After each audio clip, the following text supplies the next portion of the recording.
Alright everyone, this is Smiles with Age 107 Proposed Changes Review. I've never read the changes, I didn't glance even through them, so we're getting a totally blind look through. I think I've also fixed the quality problem, so this upload should look a little better than the last one or ones.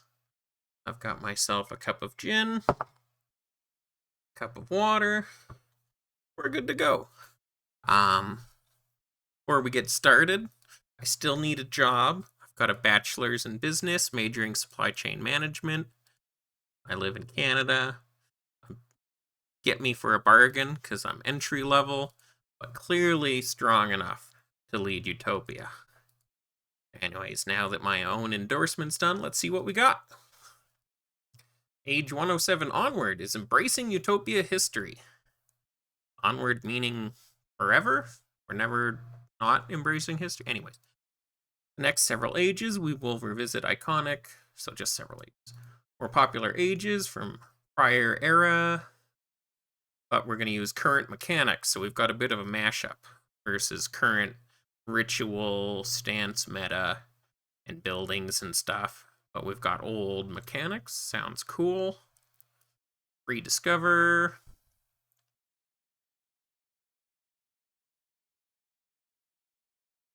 Do. And we're aiming to replicate age 71, which is when David first took over. And coincidentally, like my third age playing and potentially my first age leading. Maybe my last age before I started leading. So this is interesting. I'll probably enjoy this. We're not necessarily taking the old age and rebalancing it. We're trying to take the old age and while still balance it, we're balancing it within the confines of the current mechanics. Sounds good to me. Auto Explorer removed. Explorer pool gains the same.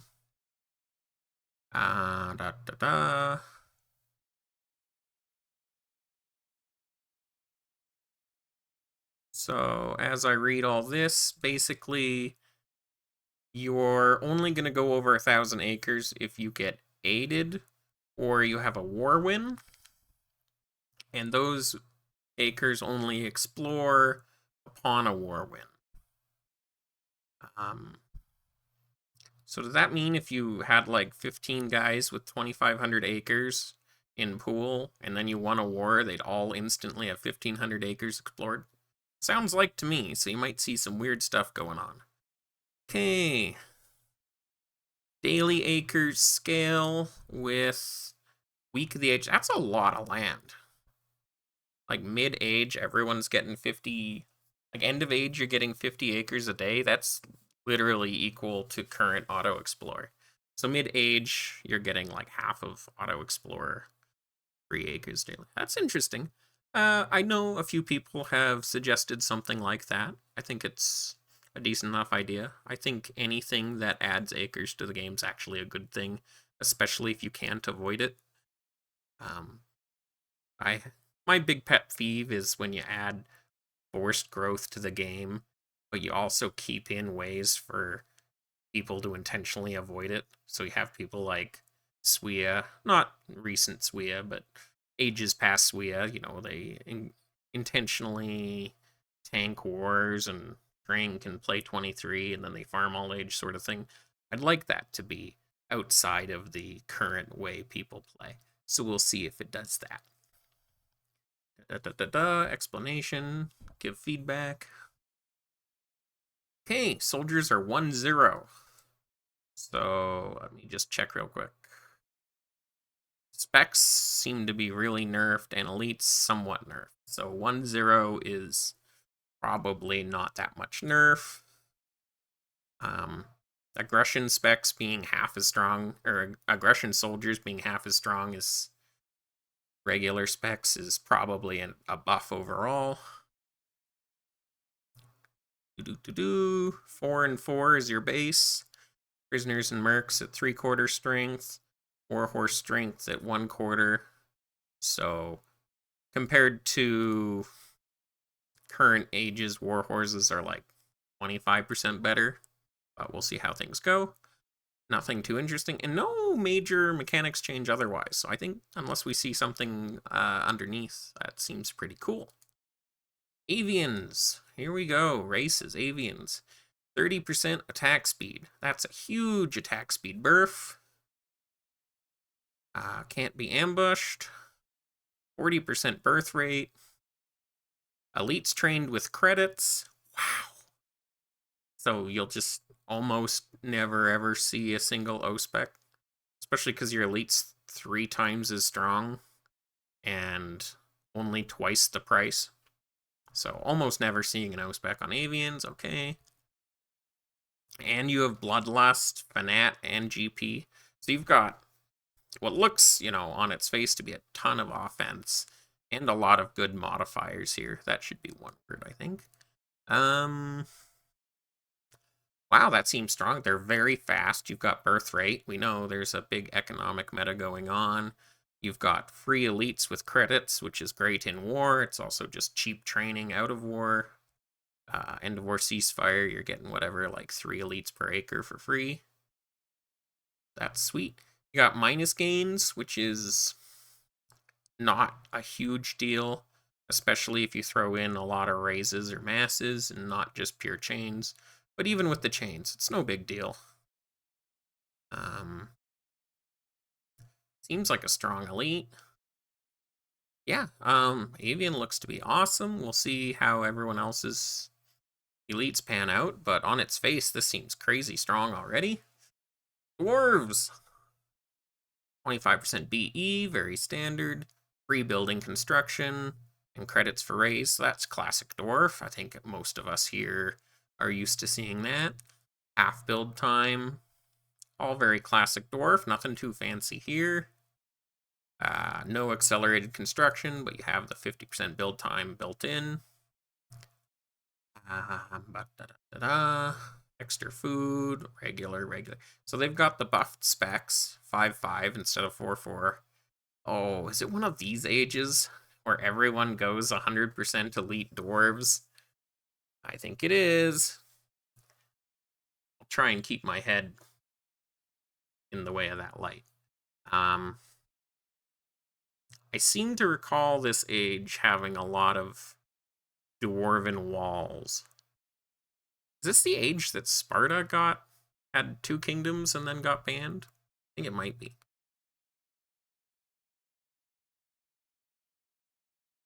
So you don't have a ton of offense with dwarves, at least compared to what I see with Avian. You have a ton of defense, so I think with Nightmare setups, you have a really tanky, scary wall. So you need something to break through this thing, but they themselves are also not necessarily doing a ton of damage.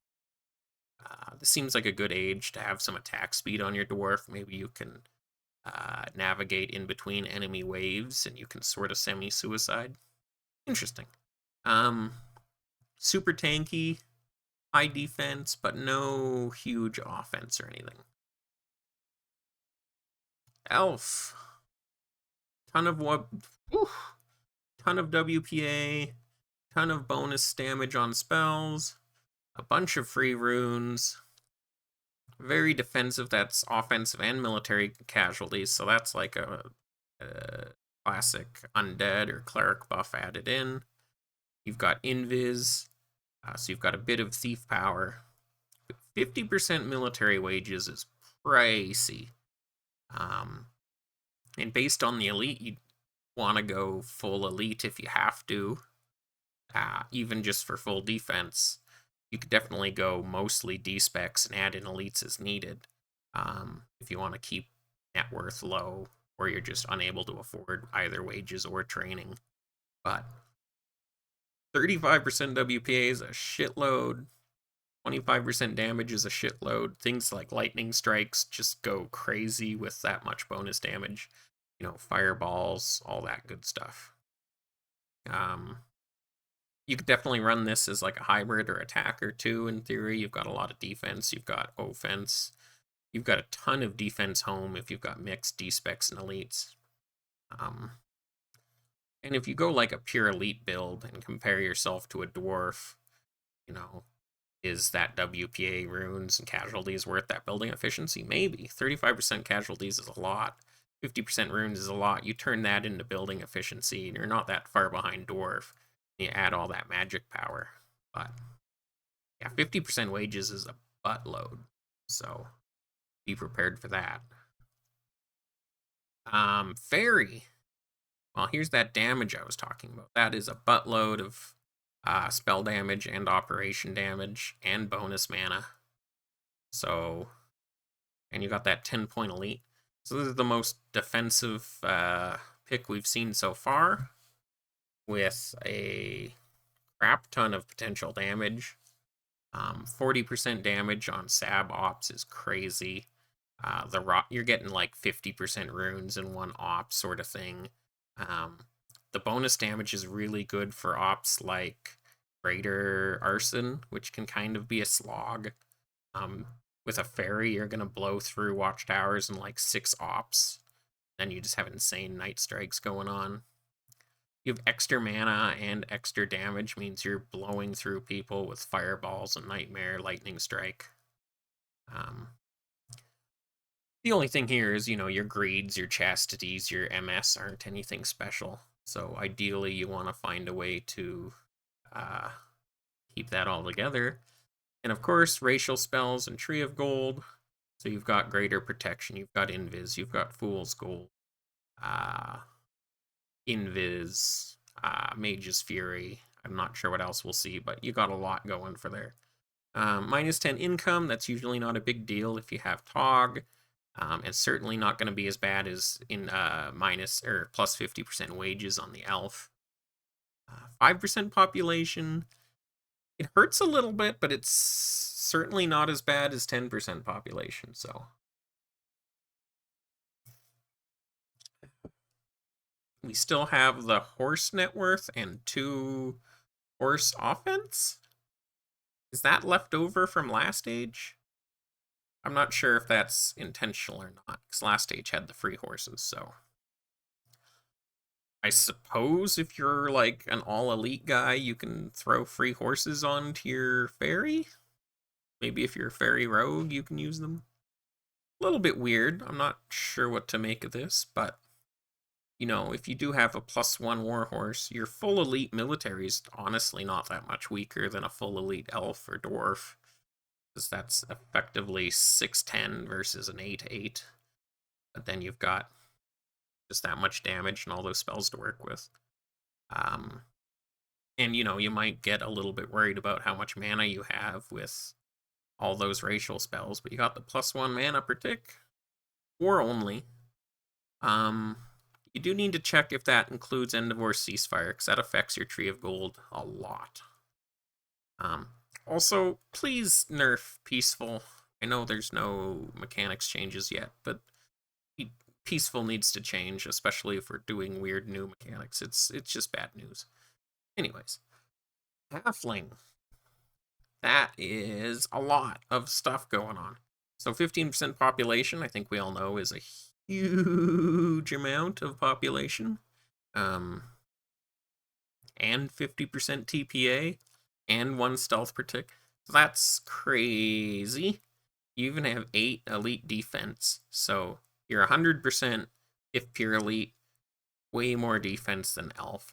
Way more defense than dwarf. I'm not 100% sure how much more defense you have than a fairy. My guess, with a 20% population swing, 25% difference on the elite, I think you're probably close to fairy defense. You might be a little bit lower, but between, like 50% TPA is pretty crazy. Building efficiency, 5% is not that bad, but anything that hurts your TDs as a potential rogue is a big thing to look into. And I think you assume you're looking at rogue as a halfling. You can probably look at this as an attacker, potentially, between aggression and a 6-8 army. I don't think you're aiming to be an attacker outright, but it's sort of in the cards. Minus 50% thief cost doesn't make a huge difference, but if you can war as halfling and maybe start with 5 TPA and just a buttload of defense, and then instead of funding, a dragon or your second dragon, you start just adding thieves. Go from 5 TPA to 8 TPA, and then you start propping their rogues, sort of thing. That's the sort of thing I think is very strong. Or just adding thieves during prep time. So I think halfling and fairy are looking incredibly strong for pure defense. I think elf and dwarf. I think the elf looks strong, but I think both of these are a little bit lacking on defense. But overall, we're lacking on offense, so I hope we see some more offense in human, orc, undead.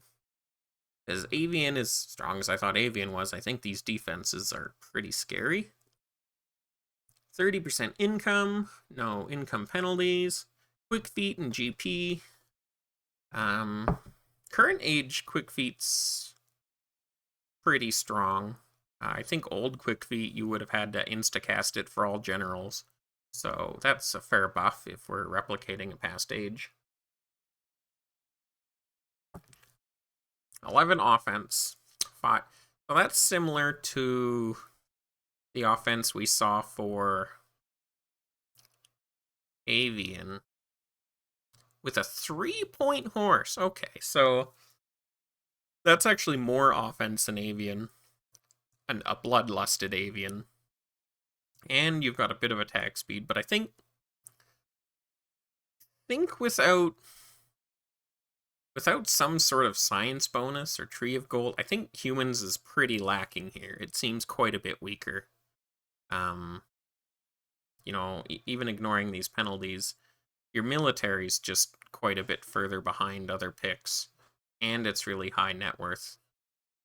And I don't think the income is that big. Maybe in past ages that money could be like really niche and powerful, but overall, human doesn't impress me. So that's not great for humans. We'll see what's next. Orcs. Well, those look like 3 incredibly strong bonuses. This one bonus, it's some money. Orc. This bonus, huge battle gains. Free draft, amazing bonus. Extra enemy casualties. This is attack only. Crazy good. Reflect magic and bloodlust. Bloodlust stacking kills with your casualties. Amazing. So what do you have to pay for it? More gains into you when attacked. So this means if you're double tapped out of war, you're probably losing a shitload of acres. Extra military casualties, which is stacking with your bloodlust. So if you don't have some sort of mitigation, you're gonna watch your army disappear quickly. Minus 10% TPA, I don't think is particularly bothersome. 13 to elite with no other defensive bonuses, so you can't get hit home as an orc. You're gonna get utterly destroyed. I think in general, I don't think orcs are just gonna run defense. I think a lot of these attackers are just forced to be a suicider, right? Because like if you try to run high defense as any of these attackers, barring say dwarf, it just won't matter. You'll still get quadded. Raw defense is incredibly low, so you're really just looking exclusively at being a suicider for most people. And when you run suicide builds, expect to bloat, especially as this orc, which means, whatever hosps you think you have wave 1, they're not going to be there wave 2. Same with watchtowers. But then, you also have that huge amount of burst damage early on. Free draft mixed with reflect magic, mixed with recent, like last age's draft buff. I think a lot of weird stuff's going on there. So, I think the problem with orc here is you can't really fit. Like, maybe if you're a cleric with guard stations, you can try to, survive. But this is the glass canniest of all glass cannons. And honestly, looking at a 13 elite versus a 10-point elite defense on Fairy, I don't think TMs are lasting long. I think this is just going to be like a giant wall of turtles and TMs. But we'll see. Undead. Minus 50% offensive losses on attacks. So that's classic undead. Bred and immune to plague, no food, classic undead. Converts is the only converts we've seen so far. So your 7.0 specs turn into 15-1 elites. You can't train elites either, so this is an awkward little thing you got there. And defensive losses automatically convert to soldiers. I believe this means just 50%, not 100%. And similarly, you've got no defense at all relative to the amount of offenses going around. No science efficiency, basic thievery. You do have town watch, so I see, you know, I've already talked about how all these attackers look like suiciders. As an undead suicider, you're constantly getting stronger if you're keeping all armies out. Whatever troops you do have are converted to soldiers. But again, if you're suiciding, you're not going to have a lot of D-specs. But Town Watch is the best spell you can have if you're suiciding. And this is the most offense we've seen so far, but it's still not crazy high. And if you're, you know, at best 50% elites, you know, 22 divided by 2 is only 11-point average. So I don't think undead have what you need either, and that's the end of the attackers. So depending what we see in personalities, I don't think any of these attackers are getting through a TM wall at all. So keep that in mind. I think you're just looking at a bunch of halfling rogues, because halfling rogues are gonna easily destroy any enemy core. You train some thieves, then you kill the enemy TMs with your thieves. That's the impression I get so far. We'll see how it goes. Sage, 30% protection from learns. Not that interesting. 25% science effectiveness. Incredibly overpowered. This it probably makes it the most important pick of the age. I haven't seen anything else yet. And they have permanently built-in revelations. Start with an extra scientist, access to amnesia. These two things don't matter a lot. Science-based spawn rate and 25% science effectiveness is incredibly stronger than any other personality we've seen in a while. So I would say that everything that's not a pure TM should be a Sage, until I read the other personalities and we see. Cleric. Very basic cleric. You've got Plague, minus 35% casualties, pretty good, greater protection. Standard. I think this works pretty well. Defending against orcs and being an orc and being an avian. But I'm a little skeptical. I don't think that gives you the oomph you need to punish TMs. So maybe you run it on orcs because you've got all those stacking penalties. Maybe you run it on avians because you're attacking quickly. You've got that sustain combined with birth rate and stuff. We'll see. But I don't think that gives you enough oomph to compare with Sage. Like, with resilient science in the game, you can get minus 35% casualties and then still have more science than everyone else. So I'm not sure how the balance here is going to work out. Heretic. 0 thief losses. I remember this age. 0 thief losses. So that's huge for noobs, especially who oversend. But this helps a shitload. First off, it means, if nothing else, you can go 30% watchtowers and 0 TDs. You don't have that bonus TPA, but you do have like 0 losses, so you just all war long, you're perfectly good. There's no replenishment. Also, if you're in that 6 WPA range, no wizards dying on spells is probably worth a WPA per week if you're actively casting. It's pretty strong. 35% rune cost refund, modest. 20% WPA is pretty strong. I don't know what magic and thievery science effectiveness is. I'm going to assume that's crime and channeling.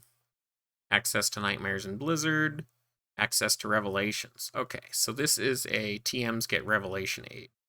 So that lets them compete a little bit with sages, but and just in general is a huge buff to all TMs. This seems very strong. This seems a lot stronger than the cleric. That's all I've read so far is cleric. But if all the core personalities are balanced to cleric, then I think heretics are much stronger. This is worth like 50% WPA and 25% TPA by end of age. And these, like, that bonus is insane. They toned that down right away for a reason. The main thing here, this is classic heretic. They have no guild bonus, no wizard production bonus. So you really need to AFK on guilds as a heretic. But if you get those guilds, you're insanely strong. Let's go to Mystic. All guilds 100% more effective. So unlike everyone else, you're getting double the wizards. Awesome. 75% magic effectiveness. So this is definitely going to eclipse the WPA of a heretic over time. And you're going to free cast on everyone. So with this much of a bonus and rev, as like a 2 WPA mystic, you'll be able to freely cast on every core. So it works pretty good as a recovering mystic if you're pure. Works pretty good as a hybrid. If you're a pure mystic, there's situations where you only need that like 2, 3, 4 WPA and you can cast on everything else that's not a mystic. However, you can also go with like a crazy pure mystic and that can crazy cast on everything. Like 100% cast rate on like 5 WPA rogues is what this can get you. So you can definitely tailor your mystics to that extreme end or in a really value sense. Meteor showers, normal. Chastity only on mystic, that's fun. Revelation, pretty good. Pretty bare bones mystic, but that's all the things you want. No plus mana per tick on mystic, by the way. So that's, I think, a pretty big nerf. If you consider the science buffs of Heretic and Rogue to be equal to Mystic, I'd say overall that's a nerf to Mystic due to the -1 mana. But you've got a lot to show for it. Rogues, all thievery operations, sure. +1 stealth per tick is a big bonus. You'll notice that Heretics don't get any damage bonus. So even though they have right here's a lot of power, right here's a lot of sustain, they don't have that outright like plus damage to them or anything. So +1 stealth recovery on Rogue makes me think that's probably stronger than either Heretic or Mystic on the whole. However, only 50% effective TD bonus is on the low end. Those stronger ages, you definitely see 75% or even 100% more effective. So that means you are going to have to commit 25% TDs, even 30% TDs sometimes. And even then, if you don't have 100% BE, you're not getting that max effect. And if you don't have max effect, you're losing thieves pretty quickly on any op. Even at like -90%, -85% losses, you're losing a lot of thieves. That 95% loss key, important, opens many doors. Access to gluttony, I don't even know how that matters. And you get revelations, of course. So Rogue looks very strong. Similar to Mystic, you can be like a 2 to 4 TPA Rogue and easily break everyone that's not a Rogue. Which means you're allowed to you can afford yourself a lot more defense. And in what I've seen so far with weak core, that might play a big role. You can focus on defense, easily get unbreakable, easily whore honor, and then say you're a halfling rogue, you train some thieves, you got this insane buff, and you just shred through the highest honor enemy TM, including other rogues. So Um, seems pretty strong. Tactician, clear sight, pretty strong. Accurate espionage is a super nice boon. It's just quality of life. It's not a huge buff, but especially modern ages. Back in the day, you have to spend like 35% of your thieves into war to get intel. Like core would just shred thieves trying to get intel. So it's used to be a much bigger bonus than it is now. 20% attack time is stronger than a classic tactician. That's pretty strong. I'd say I'd put this stronger than cleric for the most part. I think especially in what I perceive to be a pretty suicide-y core-based age, I think attack time has a lot more value. So I think Tactician's very strong. I think Avian's probably strongest of the TMs. You know, if they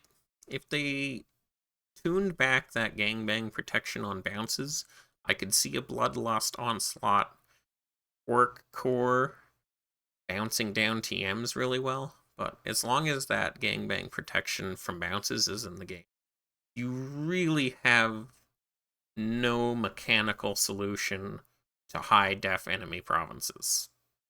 If you're in war and you can clean break, sure. But it's really tough out of war. It's effectively impossible to kill more than 15% of a province's military out of war, just through hits.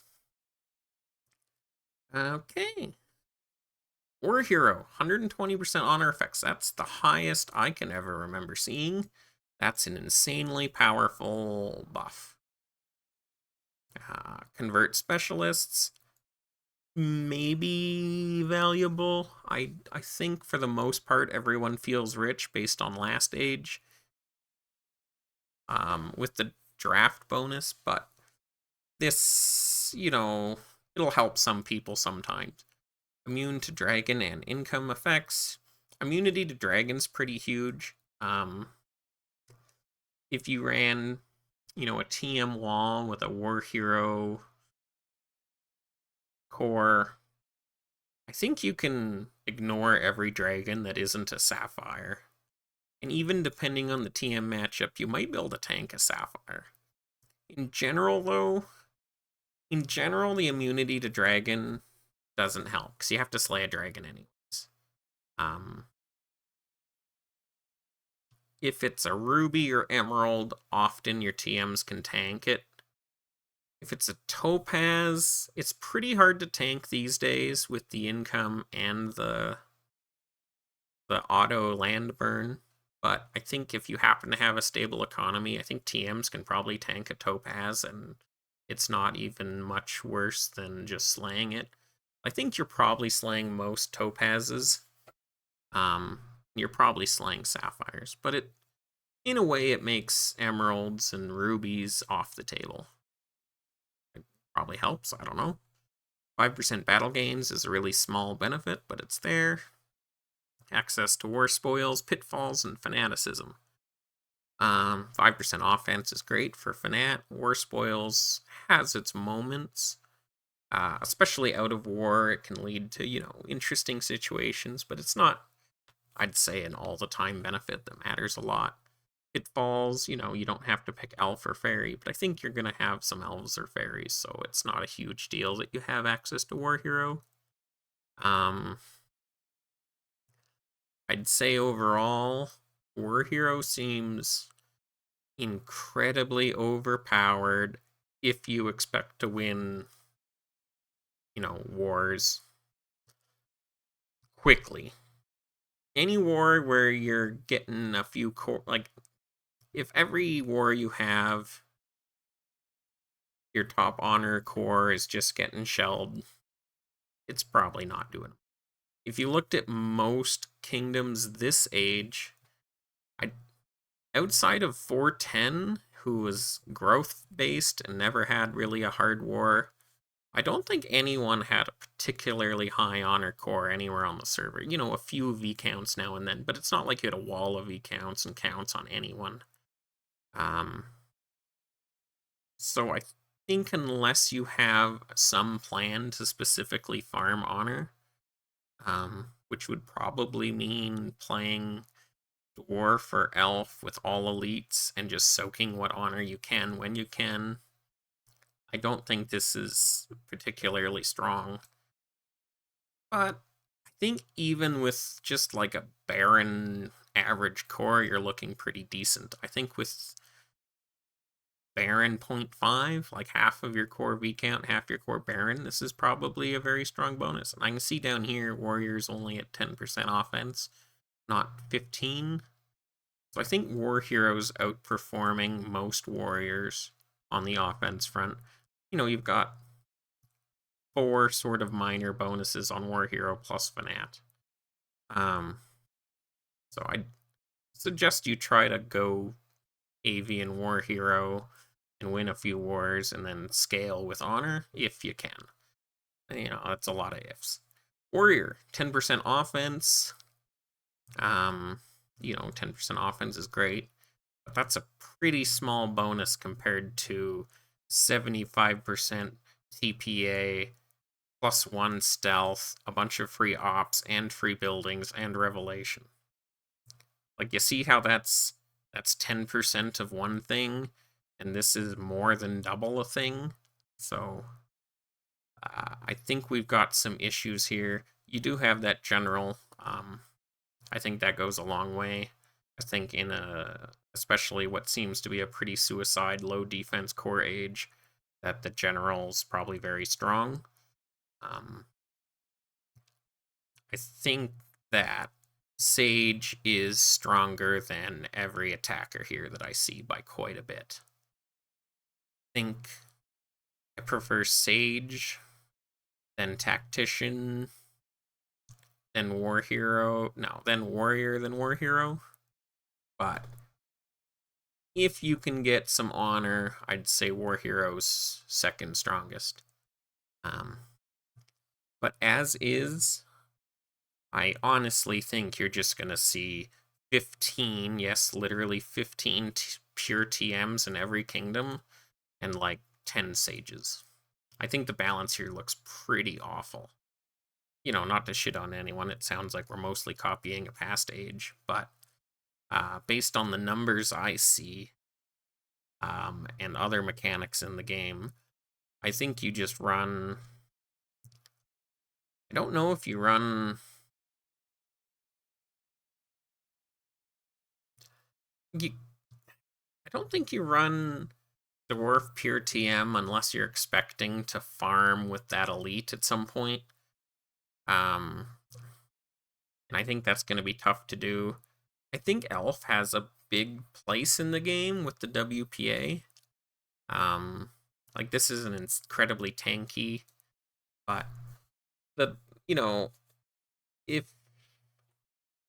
you think you're still getting broken by like halflings and rogues in general, and I think you're still struggling on defense too, between that, you know, 6 isn't that high, 7's not that high.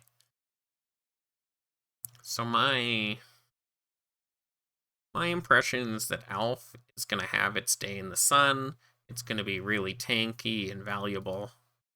But I think that you're just looking at picking between or mixing both fairy and halfling together quite a bit. And I'm still a little confused about this on halfling or fairy with the horses. But I think you just run like mostly halflings. You got plus halflings and yeah, between +1 mana, +1 stealth, +1 mana, multiplying damages. Yeah, I think it's a fairy halfling game for sure, with some sort of sages. I don't know what kind of sage. Maybe you go orc sage because you've got offense and gains, and you can learn people really hard and just be a huge bully. Maybe you can't go undead sage because you got a terrible science benefit. But you know, humans I don't think have the offense or any special benefit to sage. Quick feet's not that strong. Like, maybe you even just go halfling sages as your attacker. Why not? I don't know.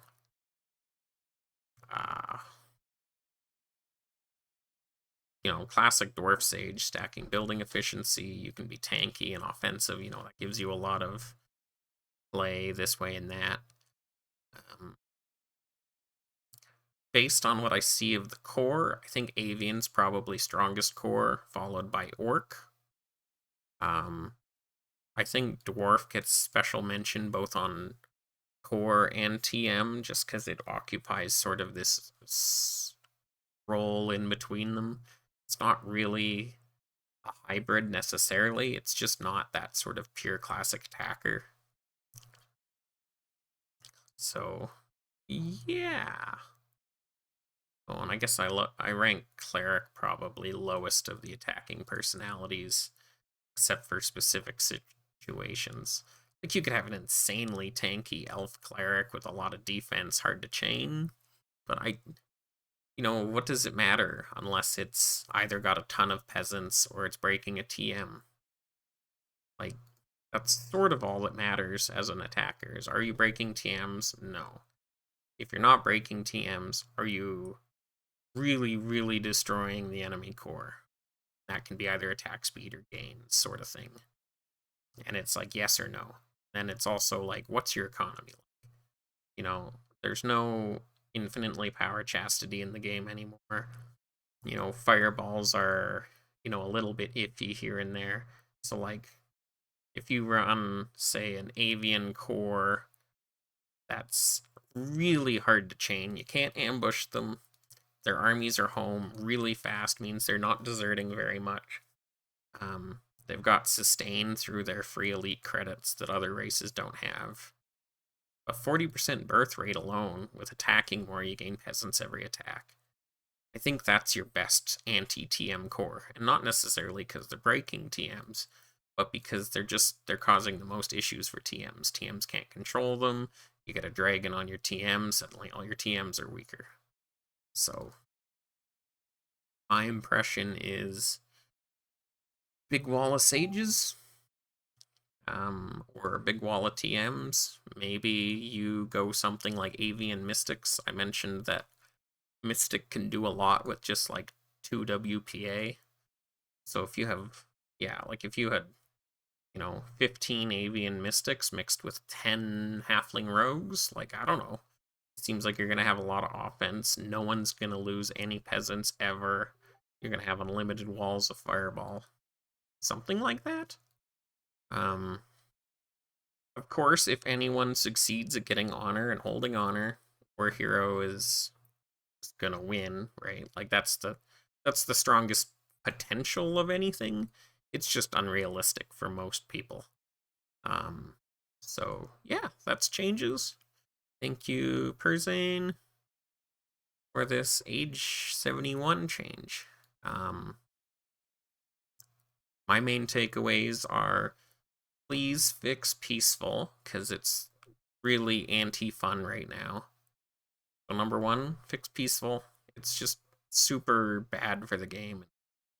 Otherwise, like, you don't have to remove it. Just like the fact that you're in peaceful 2 days out of every 3, and it's impossible to like do damage into peaceful because 50% defensive losses, and it's giving you so many benefits. Like, get out of town. Most people are waving from peaceful, which means it's overtuned, because people should be waving from aggressive, right? People should be AFKing in normal or peaceful. They're doing everything in peaceful, so that's obviously a problem. Yeah, I see kill stacking between Bloodlust on Avian and Orc plus Bloodlust being pretty strong. That might be how you tackle TMs. Otherwise, I think you're looking at like resilience pop-based core, either with Mystic or Avian, or just a wall of sages. I think pretty much everyone should just go sage again, unless you're a halfling or fairy, mystic, or rogue, maybe heretic. But you see, heretic's the TM that makes all the other TMs stronger against core, because you just chain people better, and it gets you unbreakable faster. And it's a lot of like front-loaded damage and a bit of sustain. But if you don't even need that, I don't see why anyone wouldn't just go like the bare number of mystics you think you need, and then just all in on rogues, either fairy or halfling, and it just instantly becomes a rogue versus rogue TM war thing. That's my impression. Let me know if you think I'm wrong. Let me know if you think you can get me a job. And otherwise, that's me, Smiles, age 107. Oodle-doo.